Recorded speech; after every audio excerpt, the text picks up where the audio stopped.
నిజామాబాద్లో శనివారం నిర్వహించిన హనుమాన్ శోభయాత్రలో చిన్నారులు ఆకర్షణీయంగా కనిపించారు. నగరానికి చెందిన అక్షర్దీప్ రాముడి అవతారంలో దర్శనమివ్వగా హితాంషి సీతగా మరో బాలుడు లక్ష్మణుడిగా అవతారంలో చూపర్లను ఆకర్షించారు. అలాగే హనుమంతుని అవతారంలో రెహాన్స్ ఆకట్టుకున్నారు. నలుగురు చిన్నారులు శోభయాత్రలో నడుస్తూ చూపర్లను ఆకర్షించారు.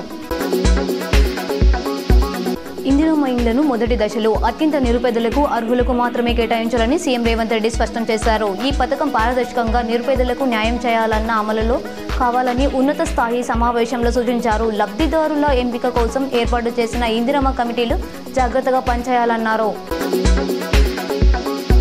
అందరి ఆశీర్వాదంతోనే సనాతన ధర్మం, హిందూ రాష్ట్ర స్థాపన, హిందువుల ఐక్యత దేశంలో బలపడుతుందని ఎంపీ ధర్మపురి అరవింద్ అన్నారు. తెలంగాణలో కూడా అతి త్వరలో రామరాజ్యం సాధించుకుంటామని ఆంజనేయ స్వామిని కోరుకుంటున్నట్లు తెలిపారు. ఇక తెలంగాణలో రామరాజ్య స్థాపనానికి ఇందురుగడ్డని పునాది బలంగా చేస్తున్నామని స్పష్టం చేశారు.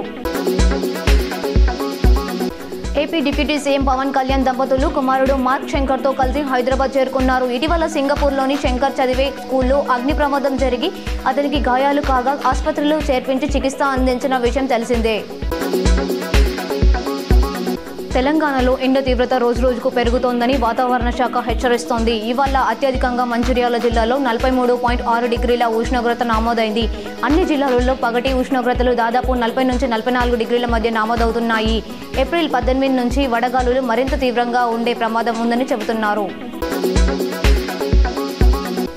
వరంగల్ జిల్లా ఎల్కదుర్తిలో ఈ నెల 27న జరగనున్న బీఆర్ఎస్ రజతోత్సవ సభకు పోలీసులు అనుమతిని ఇచ్చారు. ఈ మేరకు ఆ పార్టీ నేతలు పోలీసుల నుంచి అనుమతి పత్రాలు అందుకున్నారు. రజతోత్సవ సభ అనుమతుల కోసం బీఆర్ఎస్ పార్టీ ఇప్పటికే హైకోర్టును ఆశ్రయించింది. రాష్ట్రంలోని వివిధ శాఖలలో ఖాళీగా ఉన్న 55,418 పోస్టుల భర్తీకి చర్యలు తీసుకోవాలని అధికారులను సీఎం రేవంత్ రెడ్డి ఆదేశించారు. గత 16 నెలల్లో కాంగ్రెస్ ప్రభుత్వం 58,868 పోస్టులు భర్తీ చేసిందని గుర్తు చేశారు. ఇప్పుడు 55,418 ఉద్యోగాలను భర్తీ చేసే ఈ సంఖ్య 1.14 లక్షలకు చేరుతుందని పేర్కొన్నారు.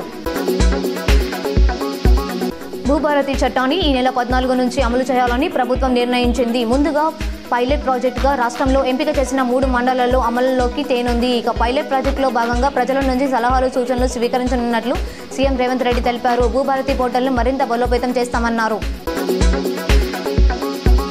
హనుమాన్ జయంతి సందర్భంగా నిజామాబాద్ నగరంలోని కంఠేశ్వర్ దేవాలయం వద్ద ఉదయం 11 గంటలకు ప్రారంభమైన శోభాయాత్ర రాత్రి 10 గంటల వరకు కొనసాగి నగరంలోని రాజరాజేంద్ర చౌరస్తా వద్ద ముగిసింది. వేలాది మంది యువకులు భక్తులు జై శ్రీరామ్, జై హనుమాన్ నినాదాలతో భక్తి గీతాలతో ఈ శోభాయాత్ర సాగింది. కాగా ముగింపు సభకు ఎంపీ ధర్మపురి అరవింద్ పాల్గొన్నారు.